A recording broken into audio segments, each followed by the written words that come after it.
మాసంలో 20 మందిని మట్టి చేశాం. అయ్యిపోయాడు, అన్న సచ్చాడు. ఏదో తగిలింది సార్. ట్యాక్సీ డ్రైవర్ లాంటి ఉద్యోగం ఇంకోటి లేదు భయ. ఎవరి కింద పని చేయక్కర్లేదు, ఎవడి ఆర్డర్లు తీసుకోక్కర్లేదు.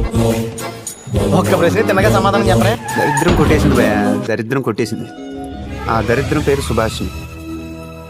లెంతే కొంచెం ఎక్కువైంది. సుబ్బు అంటే షార్ట్ కంఫర్టబుల్గా ఉంటుంది. సుబ్బు ఏంటి సుబ్బు? చిన్నగా క్యూట్ గా సు అంటే ఎంత బాగుంటుంది. చిన్నప్పుడు మేము స్కూల్లో దీనికి వాడేవాళ్ళం. ఓకేనా? ఊళ్ళో అంతా దేవుడు అనుకుంటున్నారు నేను. ఏంటి